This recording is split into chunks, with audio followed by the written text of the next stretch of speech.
जय हिंद साथियों, स्वागत है आपका अपने YouTube चैनल स्टडी विद उदय में। तो दोस्तों, आप कैसे हैं? आशा करता हूं कि आप बहुत अच्छे होंगे और अपने एग्जाम की तैयारी कर रहे होंगे। दोस्तों, आज इस वीडियो में हम अध्ययन करने वाले हैं हिंदी के महत्वपूर्ण वन लाइनर प्रश्न। दोस्तों, इसमें हम देखेंगे कि कौन से बुक के राइटर कौन है और जो हिंदी से जुड़े हुए महत्वपूर्ण प्रश्न होते हैं, परीक्षा में पूछे जाते हैं, उनका हम अध्ययन करेंगे। तो दोस्तों, आपको कमेंट बॉक्स में बताना है कि यामा जो महाकाव्य है ये किसके द्वारा लिखा गया है। दोस्तों, पहला क्वेश्चन है कि परहित सरिस धर्म नहीं भाई, पर पीड़ा सम नहीं अधमाई। क्या है दोस्तों? परहित सरिस धर्म नहीं भाई, पर पीड़ा सम नहीं अधमाई। दोस्तों, इस पंक्ति के रचयिता कौन है? तो दोस्तों, इस पंक्ति के रचयिता हैं तुलसीदास। कौन है? तुलसीदास जी हैं। दोस्तों, इनकी काफ़ी रचनाएं हैं, जैसे जानकी मंगल, पार्वती मंगल और रामचरितमानस भी इन्हीं के द्वारा लिखा गया है। आगे दोस्तों हम देखते हैं, साच बराबर तप नहीं, झूठ बराबर पाप। इस पंक्ति के रचयिता कौन है? तो दोस्तों, साच बराबर तप नहीं, झूठ बराबर पाप, जो इस पंक्ति के रचयिता है ये है कबीरदास। कौन है? कबीरदास जी हैं। आगे दोस्तों हम देखते हैं, अष्टछाप के सर्वश्रेष्ठ भक्त कवि कौन है? दोस्तों, अष्टछाप के जो सबसे सर्वश्रेष्ठ भक्त कवि हैं वो हैं सूरदास। कौन है दोस्तों? सूरदास है। और इनकी जो रचनाएं हैं सुर साहित्य, सुर सारावली और साहित्य लहरी है। आगे दोस्तों हम देखते हैं, भूषण किस रस के कवि हैं? तो दोस्तों, जो भूषण है या वीर रस के कवि हैं। कौन से रस के कवि हैं? तो वीर रस के कवि हैं।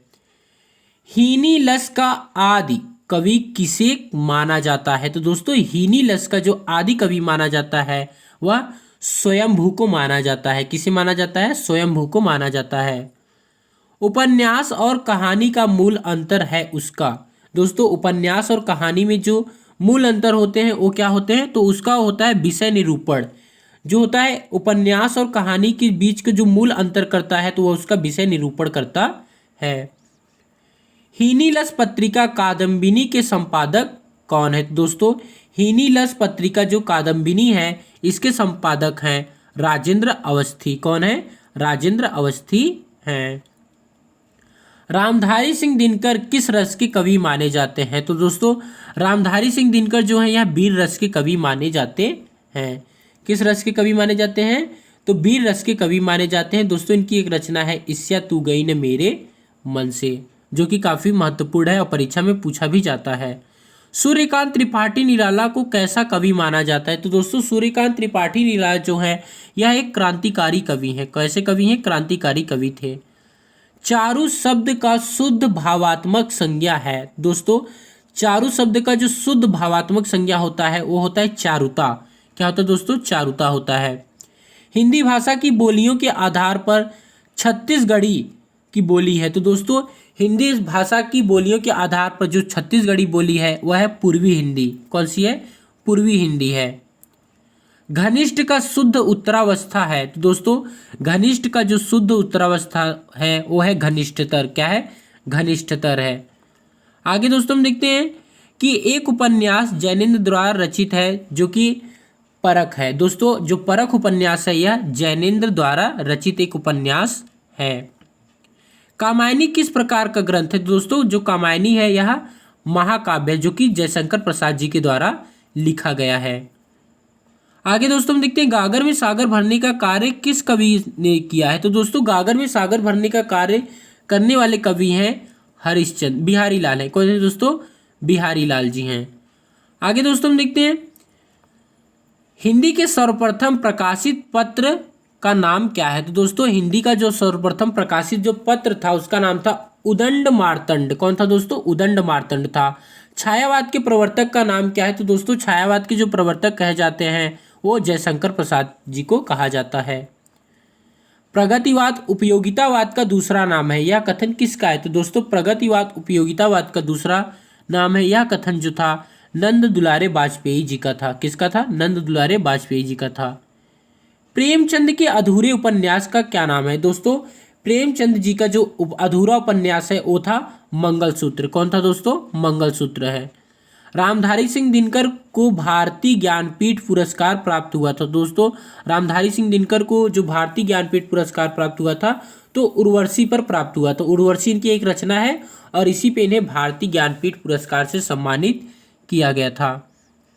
आगे दोस्तों हम देखते हैं सुहाग के नुपुर के रचयिता कौन है। तो दोस्तों सुहाग के नुपुर की जो रचयिता हैं वो है अमृतलाल नागर। कौन है? अमृतलाल नागर हैं। संस्कृति के 4 अध्याय किसकी रचना है? तो दोस्तों संस्कृति के 4 अध्याय जो है रामधारी सिंह दिनकर की रचना है। किसकी रचना है? रामधारी सिंह दिनकर की रचना है।